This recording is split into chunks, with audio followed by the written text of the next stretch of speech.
თავი მეხუთე.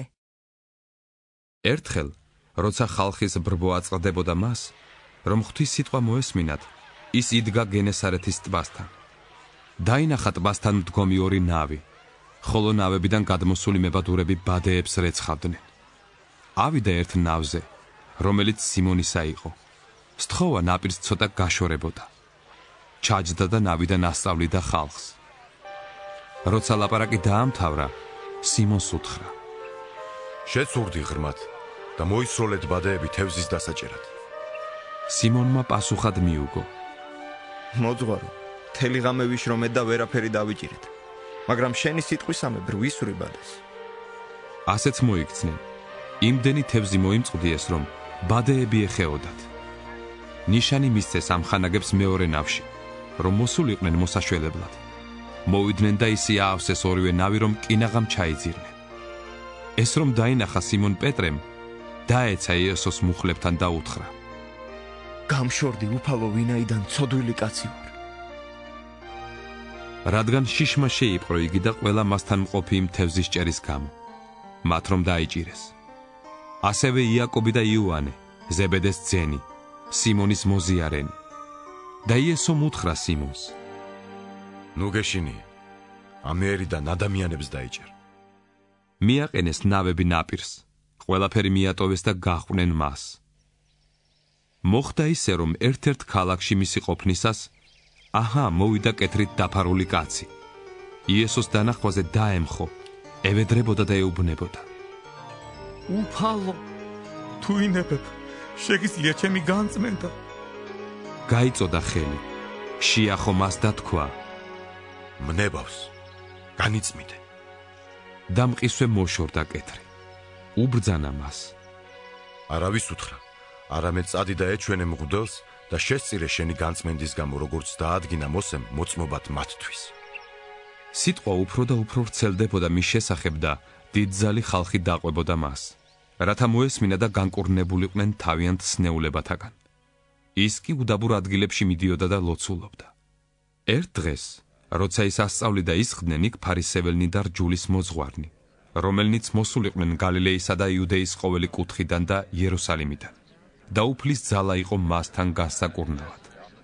აჰა, კაცებმა საწოლით მოიყვანეს ადამიანი, რომელიც დავრდომილი იყო და ცდილობდნენ შიგნით შეეყვანათ და იესოს წინაშე დაეწვინათ.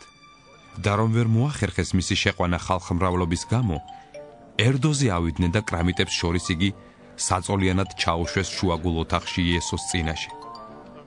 რომ დაინახა მათი რწმენა, უთხრა: ადამიანო, მოგეტევა შენი ცოდვები. მწიგნობრებმა და ფარისევლებმა იწყეს მსჯელობა ურთიერთშორის და ამბობდნენ: ვინ არის ეს ღმერთს როგმობს? ვისწავლოთ ცოდვების მიტევება ერთი ღვთის გარდა. იესომ იცოდა რა მათი ზრახვები, უთხრა პასუხად: რას კითხულობთ თქვენს გულში? რა უფრო ადვილია, თქმა შენი ცოდვები მოგეტევა, თუ თქმა ადეკ და გაიარე? ხოლო რათა იცოდეთ, რომ კაცის ძეს დედამიწაზე აქვს ცოდვების მიტევების ხელმწიფება, ეუბნება დავრდომილს: შენ გეუბნები, ადეკ, აიღე შენი საწოლი და შინ წადი. მყისვე წამოდგა მათ წინაშე, აიღო რაზეც იწვა და წავიდა თავის სახლში და ადიდებდა ღმერთს.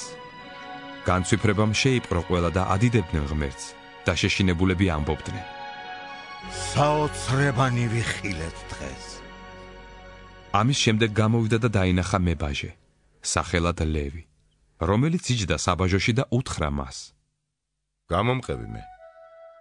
მანაც მიატოვა ყოველივე, წამოდგა და გაჰყვა მას. მომზადა ლევიმ მას დიდი ნადიმი თავის სახლში. იქ იყო ბევრი მებაჟე და სხვა ხალხი, რომლებიც მათთან ერთად უსხდნენ სუფრას. წიგნობარნი და ფარისეველნი დრტვინავდნენ და ეუბნებოდნენ მის მოწაფეებს: რატომ ჭამთ და სვამთ მებაჟეებთან და ცოდვილებთან ერთად? იესომ უთხრა მათ პასუხად: მკურნალი ჯანმრთელებს კი არა, სნეულებს სჭირდებათ. მე მოვედი, რომ ცოდვილებს მოუწოდო მოსანანიებლად და არა მართალთ. მათ კი უთხრეს: იოანეს მოწაფეები ხშირად მარხულობენ და ლოცვებს აღავლენენ, ასევე ფარისეველთაგანიც. შენები კი ჭამენ და სვამენ. იესომ უპასუხა მათ: განა შეიძლება აიძულო მეკორწილეები იმარხულონ ვიდრე ნეფე მათთან არის.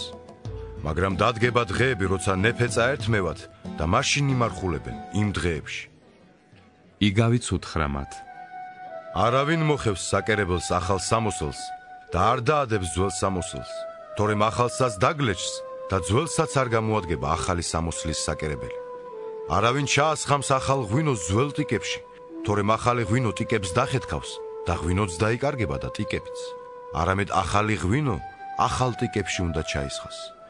არც ერთი ძველის მსმელი არ მოისურვებს ახალს, რადგან იტყვის, ძველი სჯობიაო.